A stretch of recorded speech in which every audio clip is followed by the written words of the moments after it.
अल्लाह पाक बेशक, अल्लाह पाक बेशक, तोखे ठहे वॾाई, वाहिद शरीक तो सां हरगिज़ न ज़ात काई।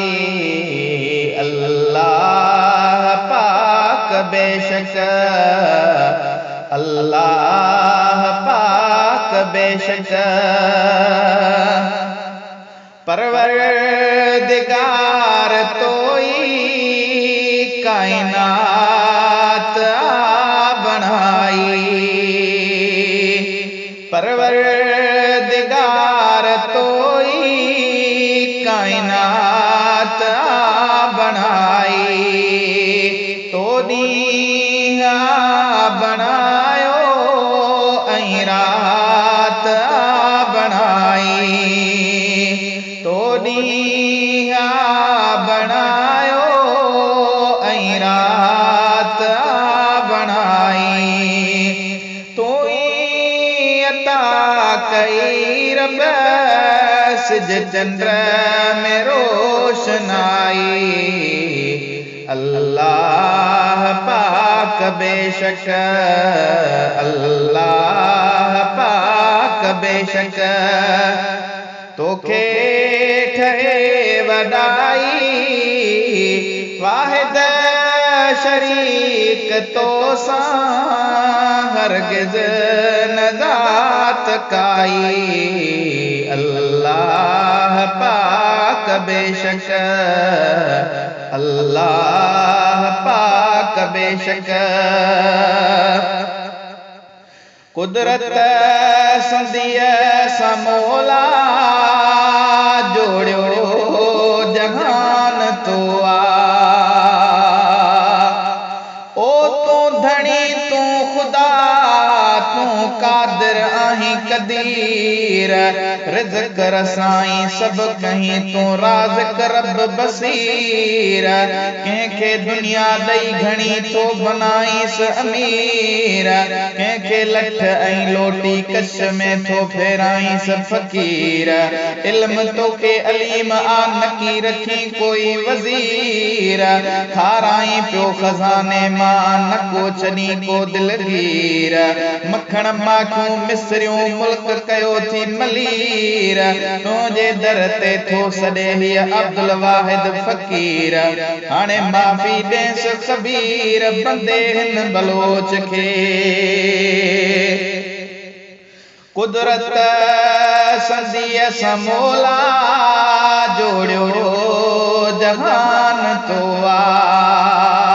थोड़ीअ बिना बिहारियो कीअं आसमान तो आ। कुदरत संदीअ सां मौला जोड़ियो जहान तो आ। थोड़ीअ बिना बिहारियो कीअं आसमान तो आ। पाणीअ मथां तो परवर कीअं ज़मीं विछाई। अल्लाह पाक बेशक, अल्लाह पाक बेशक, तोखे ठहे वॾाई, वाहिद शरीक तो सां हरगिज़ न ज़ात काई। अल्लाह पाक बेशक, अल्लाह पाक बेशक,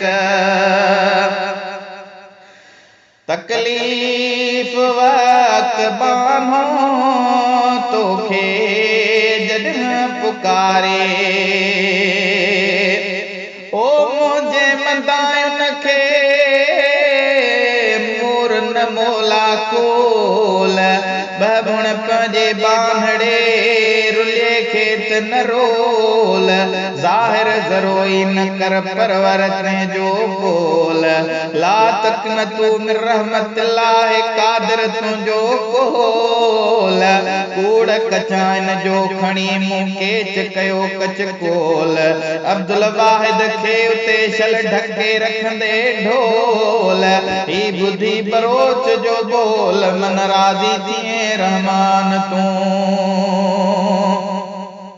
तकलीफ़ वक्त बानो तोखे जॾहिं पुकारे, तुंहिंजे अची धणी दर जेको बलुड़ कहारे, तुंहिंजे अची धणी दर जेको बलुड़ कहारे, उन शख्स जी करी थो रहमान रहनुमाई, अल्लाह पाक बेशक, अल्लाह पाक बेशक, कंहिंखे ख़ुशियूं ॾेई रब ॾुखड़नि में केर रहाई, कंहिंखे ख़ुशियूं ॾेई रब ॾुखड़नि में केर रहाई, बंगलनि में इश्क़नि खे कंहिंखे पथर पिहाई, कंहिंखे अमीरी कंहिंखे ॾिनी सुञाई, अल्लाह पाक बेशक, अल्लाह पाक बेशक, तोखे ठहे वॾाई, वाहिद शरीक तो सां हरगिज़ न ज़ात काई, अल्लाह पाक बेशक, अल्लाह पाक बेशक।